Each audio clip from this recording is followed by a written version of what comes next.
pelo convite. Estou muito feliz de estar aqui com vocês, né, para dialogar um pouco a respeito desse tema.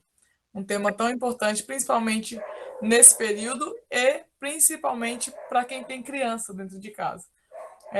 Como eu já me apresentei, eu sou formada pela Universidade Católica de Brasília e hoje eu trabalho com crianças autistas e crianças que têm TDA, TOD, DEPAC, todos os tipos de crianças com algum tipo de transtorno de neurodesenvolvimento, né? Então, lá nós trabalhamos com comportamentos disruptivos, que geralmente são crianças que têm muita crise de disfunção sensorial, e às vezes a gente acha que isso é birra, ou que isso é malcriação. Então, a gente trabalha aí com uma terapia chamada terapia ABA, que é a análise do comportamento aplicada. Então, a gente analisa o comportamento da criança e a gente começa a aplicar o que a gente chama de atividades comportamentais. Inclusive, no final, vou deixar algumas atividades, se tiver, Carla, como anexar em alguma plataforma, algum lugar, algumas atividades comportamentais que são em PDF. Eu posso liberar para vocês com muito carinho, para que vocês realizem em casa durante esse período de pandemia. Não são atividades para desenhar, colorir, são atividades comportamentais mesmo, do que você pode fazer para reduzir o comportamento de grito das crianças, enfim. E aí eu preparei aqui alguns tópicos para a gente trabalhar, para a gente falar aqui a respeito, e aí vocês podem ir perguntando também. Na hora das perguntas, eu preciso até que a Carla me auxilie um pouquinho para observar o chat, para ver se tem alguma pergunta no chat, para eu não perder nenhuma informação, tá bom? Ok, vamos lá.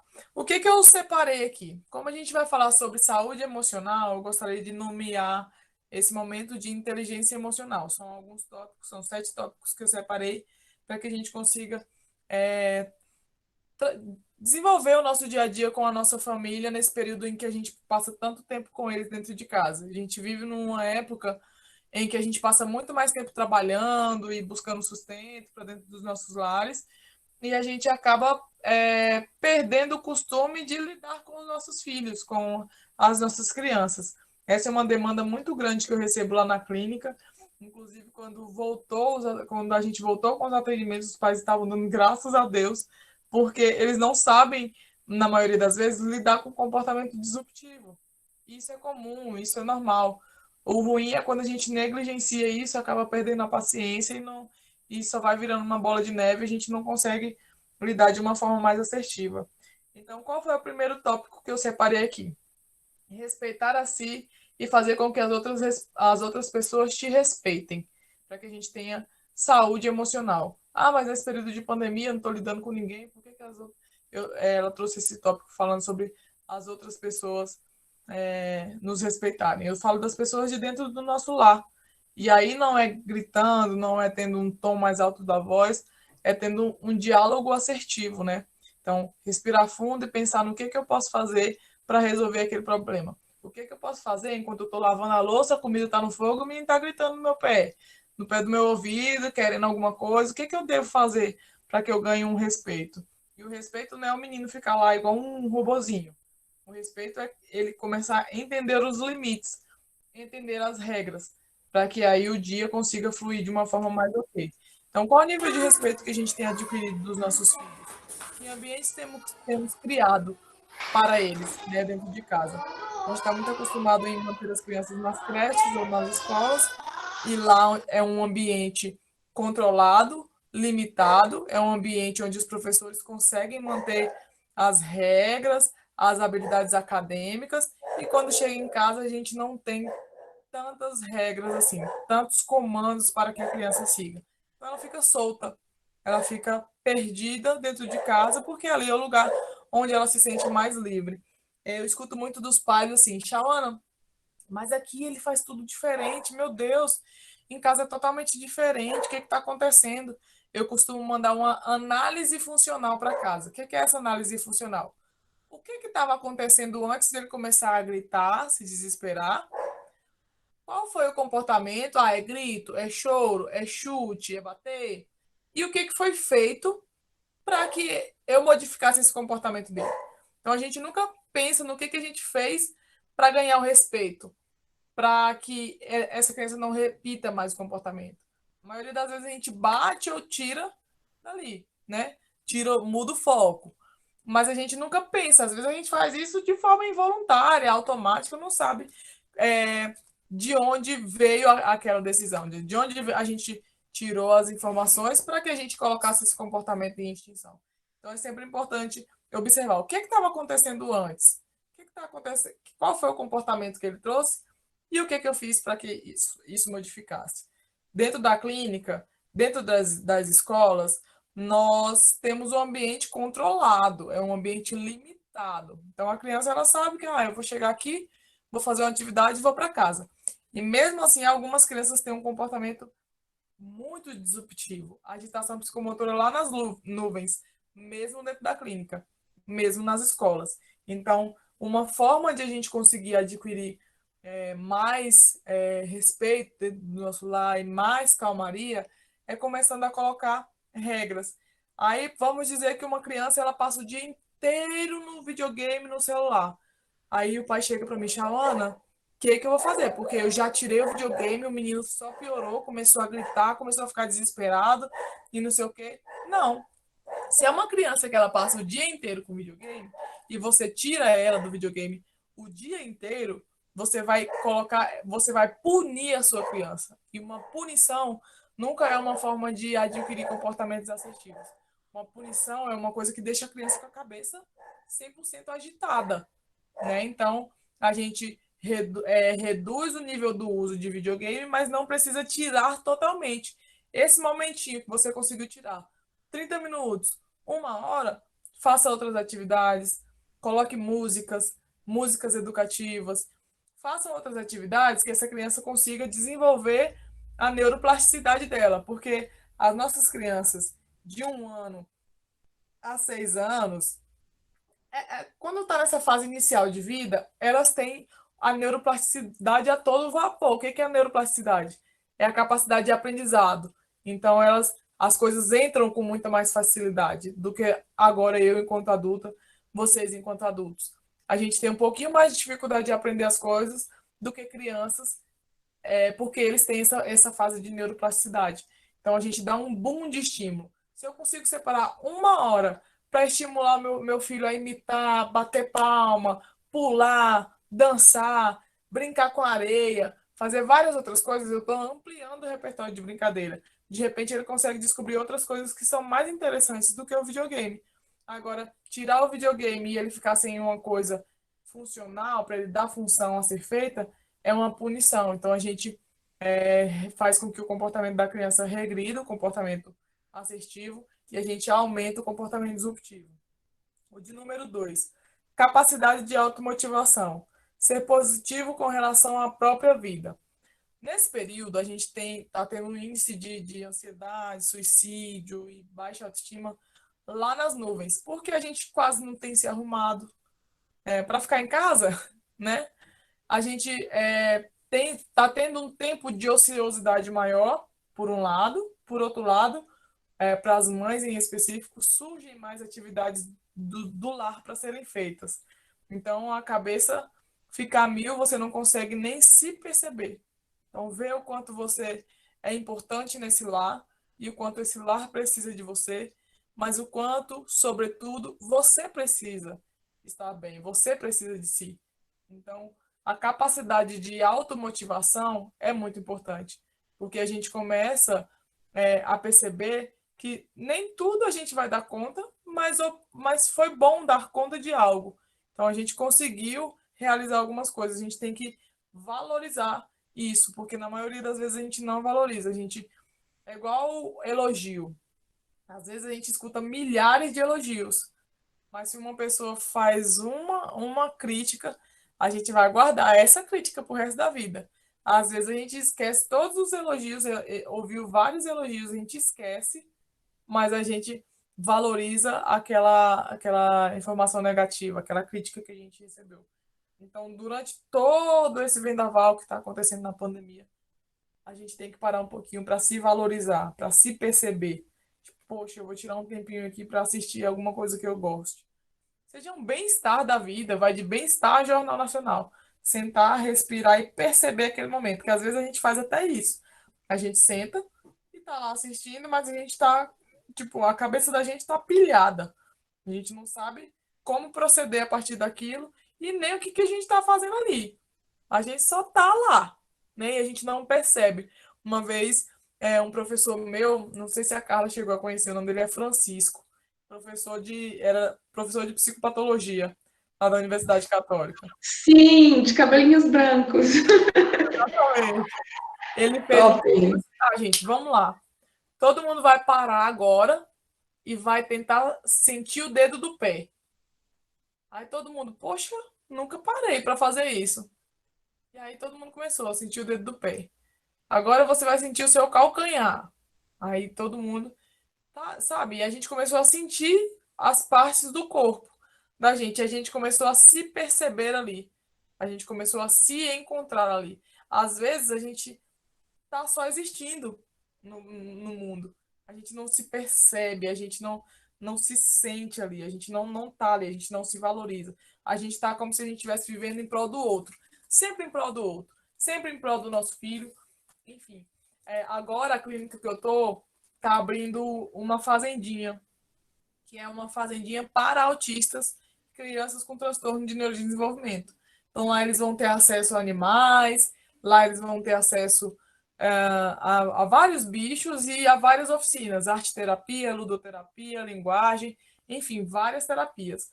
Só que essa criança ela vai para lá para passar um turno com a gente. Ela vai entrar às 8 e vai sair às meio-dia. E o pai já fica, não, mas o meu filho não sei o quê. Aí eu, calma, vai tomar um cafezinho, aproveita esse momento, vai ler o seu livrinho, vai respirar um pouco, porque a gente acaba vivendo em prol do outro. E não é errado, porque o filho é aquilo que a gente tem de mais precioso, óbvio, de fato. Mas e você, como que você tá para cuidar dessa criança? Às vezes a gente está muito estressado, às vezes a gente está gritando demais, a gente está perdendo a paciência com essa criança, porque a gente parou de se perceber, de se cuidar, de relaxar antes de ir fazer algo, né? Às vezes não tem necessariamente o apoio de um cônjuge, não tem alguém para auxiliar em casa, às vezes tem até a pessoa ali, mas não está ajudando de fato. Aí, no caso de alguns homens também que vivenciam esse papel de pai e mãe, né, e tem um pouquinho maior de dificuldade, porque é só você e o seu filho, e você tem que lidar com essa criança, mas tem que haver uma solução, tem que ter um pouquinho de tempo, a gente precisa desse tempo. Uma outra coisa que eu coloquei aqui foi a maior tolerância e capacidade de resiliência. O que é a tolerância nessa questão aqui? Como que a gente tem sido, como que a gente tem lidado com as nossas crianças nesses dias? Qual tem sido o nosso nível de tolerância? O que a gente tem tolerado? Será que a gente tem conseguido tolerar muita coisa? Ou será que qualquer coisinha tira a gente do sério? Né? Porque tem coisa que criança ela vai fazer. Você ficando bravo ou não, ele vai fazer. Você ficando triste ou não, ele vai fazer.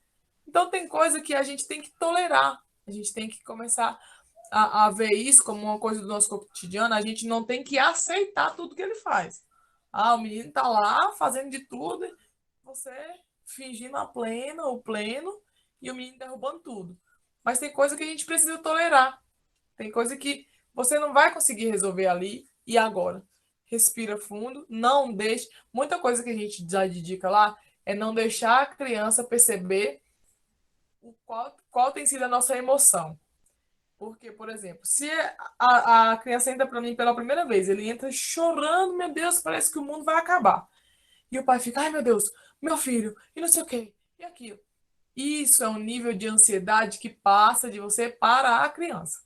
Então, se a criança tá lá derrubando as coisas, fazendo coisas que te deixam muito irritados, e você cai nisso, você demonstra que está muito ansioso, ou que está muito chateado, ou que está muito triste, a criança ganhou o quê? Sua atenção.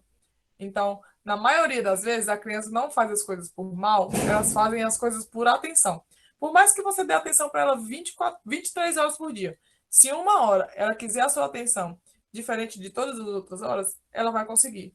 Mas de que forma que ela está conseguindo essa atenção? Porque, por exemplo, vamos dizer que as crianças arremessam tudo no chão. Eu tenho muita criança que joga tudo, que não querem mais fazer atividade e saem arremessando tudo. Eu mantenho a minha expressão facial ok. Fulaninho, tá tudo bem. Eu sei que você ficou chateado, mas agora a gente vai pegar o que a gente jogou no chão, tá bom? Aí levanta a criança e ele vai resmungando. Ah, não sei o quê. E eu mantenho a mesma fisionomia, a mesma tonalidade de voz. Ok, eu estou entendendo que você está chateado. A gente vai conseguir resolver o seu problema, mas antes a gente vai pegar. Aí a criança vai, joga e eu vou lá e coloco ela para pegar. Vai lá, joga, eu coloco ela para pegar. Daqui a pouco ele cansa, porque ele vai entender. Todas as vezes que eu jogar, eu vou ter que pegar. Então eu não vou mais jogar. Então, por exemplo, o pai passa por mim numa terapia chamada admissão, que é o primeiro momento, né? Que eu vou conhecer o histórico da criança. Nesse dia, eu já preparo o pai. Olha, eu sei que há um nível de ansiedade muito grande e que vocês provavelmente vão querer entrar quando escutar ele chorando. Mas se todas as vezes que ele chorar, eu te chamar, ele vai chorar todas as vezes, porque ele sabe que você vai entrar todas as vezes. Então, eu já vou te avisando que a gente tem uma janelinha, meia porta, onde vocês podem olhar de longe, e eu vou chamar vocês para olhar quando a criança já estiver acalmada, quando ela já estiver calma. Porque se eu te chamar todas as vezes, ele vai chorar todas as vezes. O pai não é proibido de entrar na sessão, tá, gente? O que acontece é que, com o pai ele é uma coisa, comigo ele é outra criança totalmente diferente. Então eu tenho um espaço onde os pais podem observar, mas ele não pode entrar para tentar acalmar a criança, alguma coisa do tipo.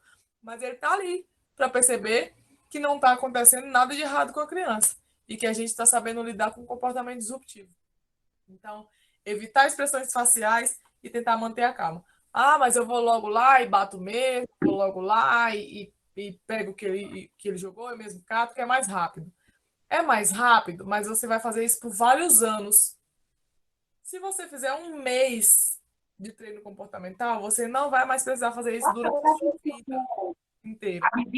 Não vai mais precisar fazer isso durante um ano, 2 anos,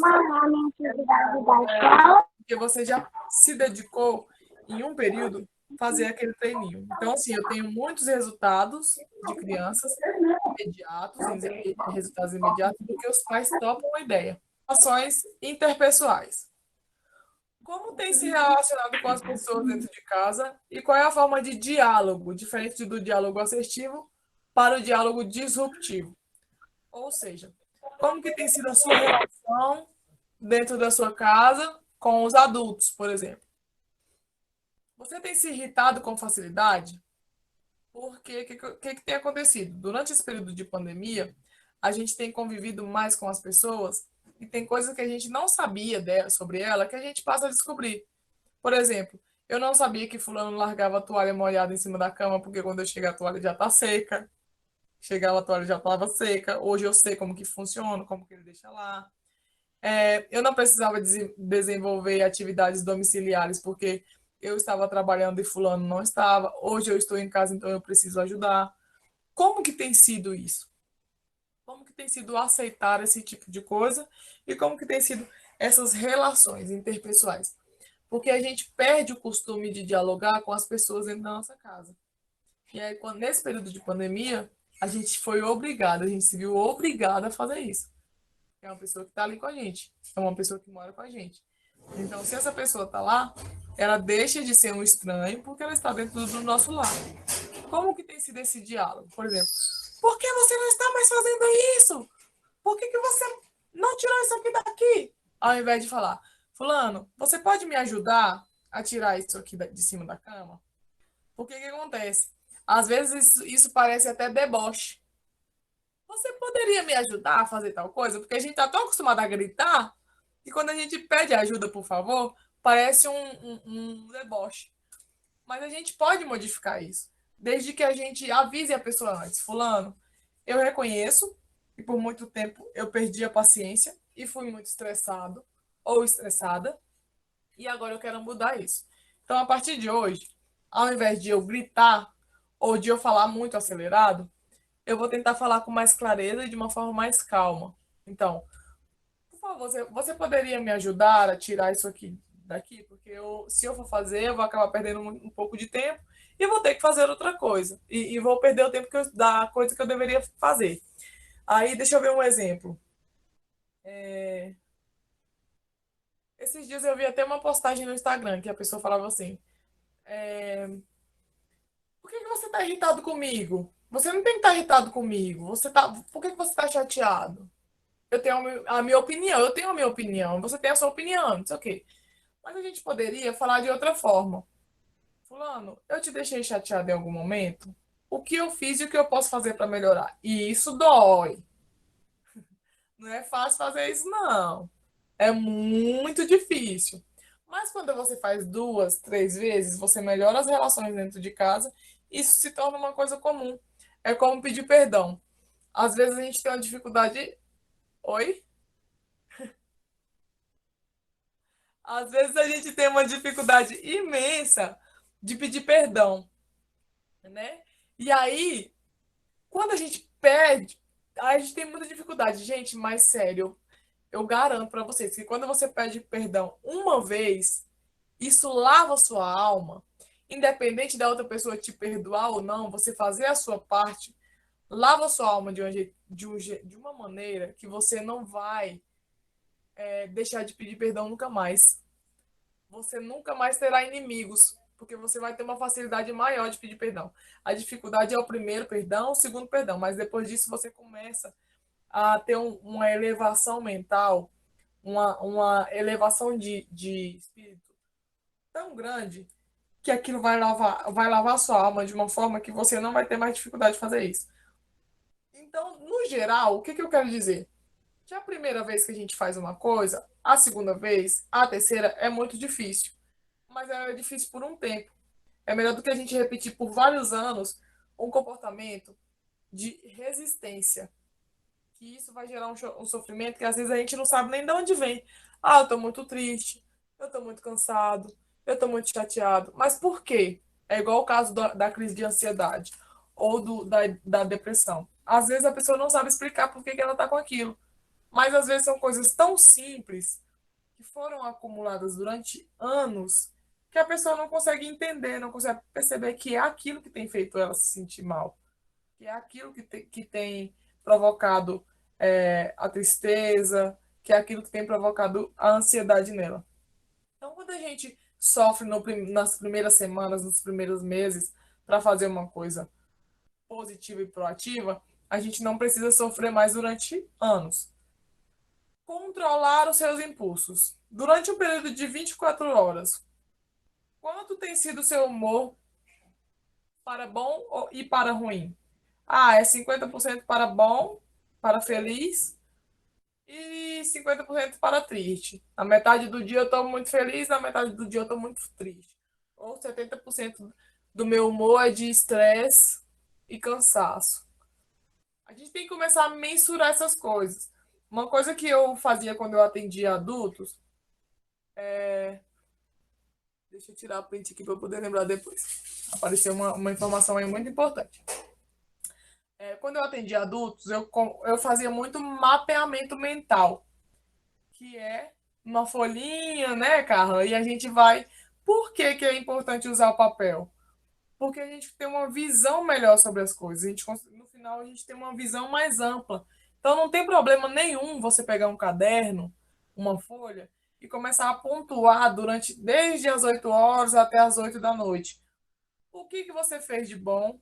O que, que você fez de ruim? Quantas vezes uma pessoa te irritou? Quantas vezes ela te deixou bem? O que, que você fez para essa pessoa parar de te irritar? Quais foram as melhores opções que você teve para que essa pessoa não te irritasse? Começar a notar. A gente parece que fica no jardim da infância, né? Tipo, não posso fazer isso porque isso é muito infantil. Não posso fazer isso porque não dá certo. Mas quando você está na faculdade, você não anota, você não escreve, qual o problema que você tem de escrever no papel o que você está sentindo para você começar a colocar seus pensamentos em ordem? Não tem problema nenhum. Então a gente tem que começar a pensar no controle dos nossos impulsos de uma forma mais assertiva, com os nossos filhos, com quem a gente de repente é casado, com quem a gente se relaciona. É muito importante para que a gente tenha uma visão mais ampla do que a gente está vivendo. Maior capacidade de comunicação. Qual que tem sido o nível de comunicação dentro de casa? A gente tem se comunicado, a gente tem verbalizado muito e se comportado pouco? Porque uma coisa é eu falar uma coisa e realizar os comportamentos diferentes. Eu falo uma coisa e vivo outra. É igual, por exemplo, tem mais ou menos uns 2 anos eu fui assaltada aqui na esquina de casa. Aí o cara chegou pedindo celular.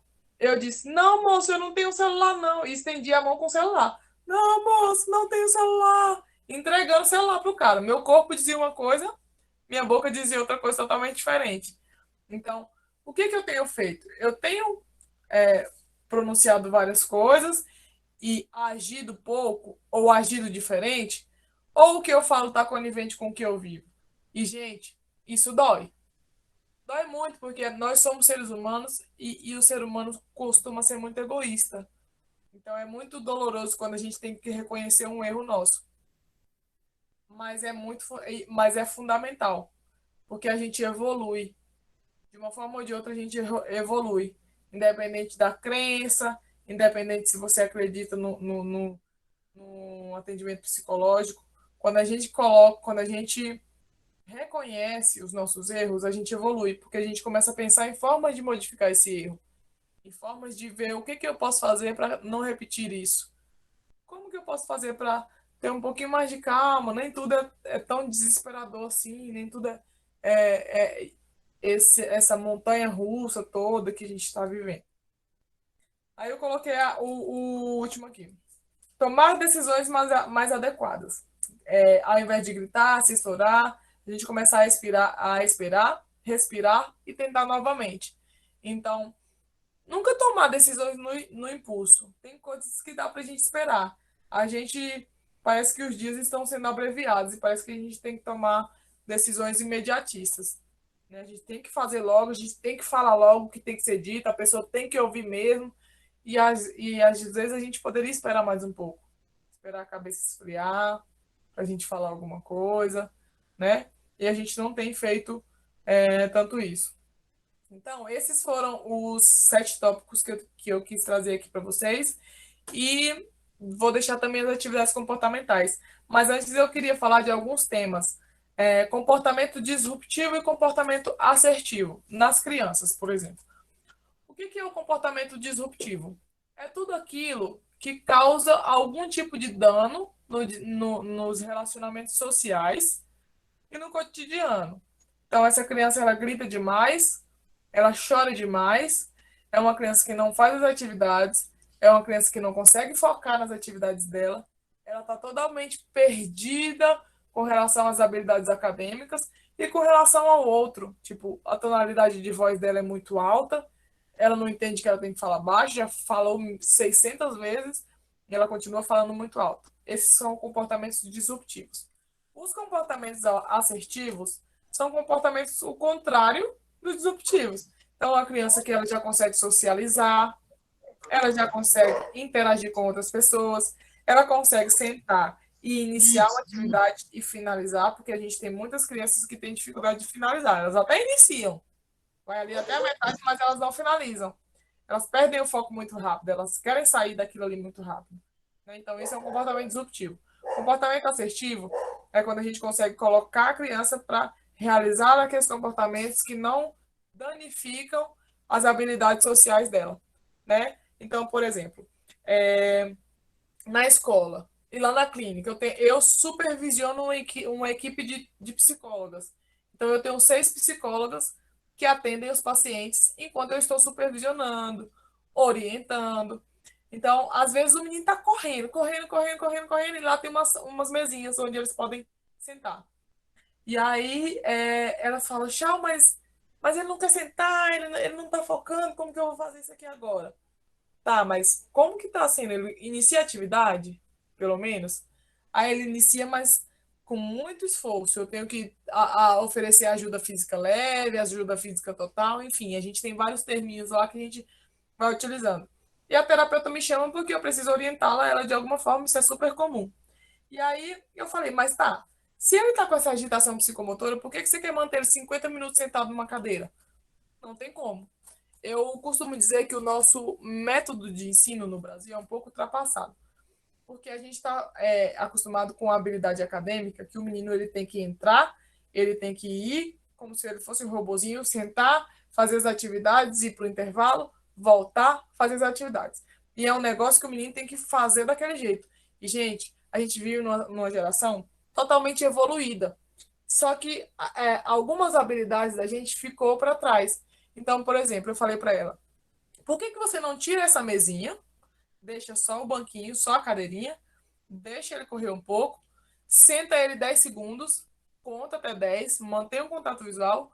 Um, dois, três, tá tudo bem, esperar. Faz ele esperar. Muito bem! Entrega o brinquedo e deixa ele correr mais um pouco. Por que que acontece? A criança vai entender que ali, opa, eu tive que parar. Eu tive que esperar. Bacana. Eu ganhei alguma coisa por esperar. Foram 10 segundos.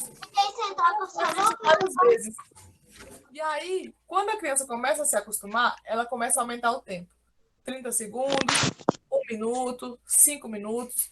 Ela vai aumentando isso aos poucos. Eu não posso pegar uma criança totalmente disruptiva e tentar enfiar um comportamento goela abaixo nele.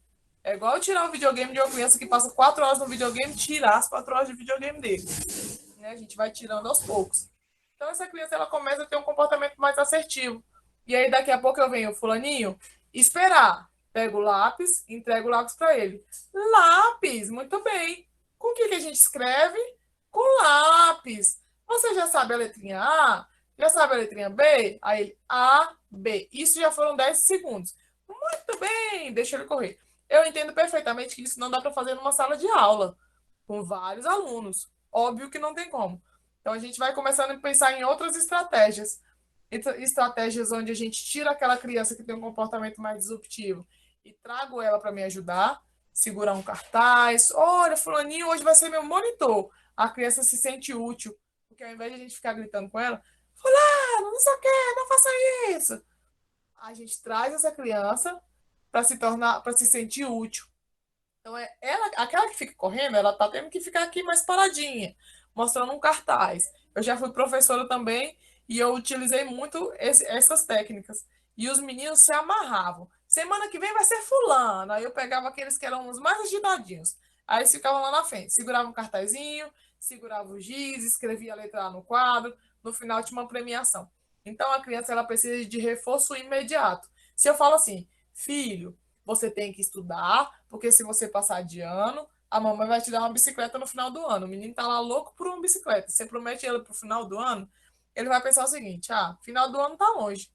Eu vou deixar para estudar no último mês.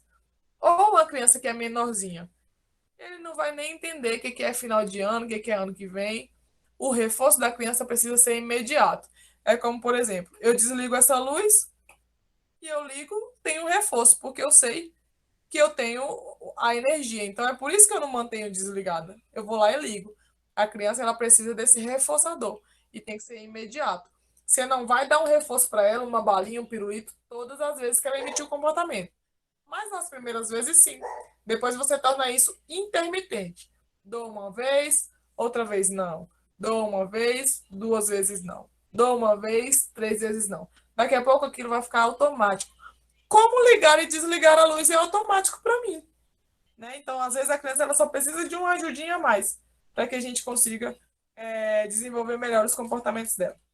Baixa tolerância à frustração. Eu acho que a maior demanda para mim lá é desfraude, linguagem e baixa tolerância à frustração. O que é baixa tolerância à frustração? O menino vai para o mercado e porque quer um salgadinho. Aí não aceita o não como resposta. Ele não aceita ser frustrado. Né? Então, geralmente, a gente abaixa no campo dos olhos dele, porque a criança, você não pode falar de cima como se você estivesse brigando com a formiguinha. Fulano, não faça isso, porque é isso, assim, assim, assado. Não. Se você faz isso, a criança ela vai entender o assado só, a última palavra. E vai continuar chorando, gritando, aquela coisa toda. Mas se você mantém o contato visual, a tonalidade de voz, não emite tantas expressões faciais, você consegue fazer com que a criança entenda melhor o que você está falando. É igual, por exemplo, eu vi esses dias uma reportagem que eu achei muito importante. Um pai, a criança dele, caiu no restaurante que ele estava com alguns amigos. E aí o menininho dizendo que queria ir embora, queria ir embora. Não foi uma reportagem, desculpa, foi uma neuro que eu conheço que postou. Ela foi sair para jantar com esses amigos e o filho do amigo dela caiu, a filha, e machucou o joelho. E ela começou a chorar desesperadamente. Aí o pai dizia assim: Não, não precisa chorar, não, não, vai passar, já já. Peraí, espera aí. Ela: Pai, eu quero ir embora, tá doendo, tá doendo. E ele: Não, já já vai passar. Não, peraí, não, para de frescura. Gente, só que ali era uma dor. E essa criança não entende que para o pai dela, essa dor é uma coisa simples. Essa dor é uma frescura. Por que não a gente parar e dizer: Filho, eu sei que tá doendo, machucou, vamos parar um pouquinho aqui, fulano, ciclano, espera só um pouquinho, sai um pouquinho, olha, tá tudo bem. Você caiu e machucou. Eu entendi. E tá doendo, de verdade. A gente costuma não tratar a criança como gente, né? Não, tá bom, não, essa dor aí vai passar. E não, gente, tá doendo de verdade. Então, quando essa criança, ela recebe aquela atenção, conforta ela. É como se fosse a gente. Às vezes a gente tá contando uma tristeza para uma pessoa e a pessoa fala: "Ah, sei como é. Ah, mas nem precisa disso tudo. Fica tranquila que eu já passei por coisa pior." Não, gente, não existe passar por coisa pior. Todo mundo tem uma forma de sentir a sua dor. A mesma coisa é a criança. Aquela dor, ela não vai entender que é igual a mágica do beijo no dodói. Exatamente. Exatamente, é isso mesmo. Porque aquela criança, ela não vai entender que aquela dor é simples, que vai passar. É a dor dela. Então a gente tem que acolher, a gente tem que parar de não olhar para a criança. É igual, eu tenho muitos pacientes que não falam. A maioria dos autistas, ele tem atraso de verbalização, atraso na linguagem.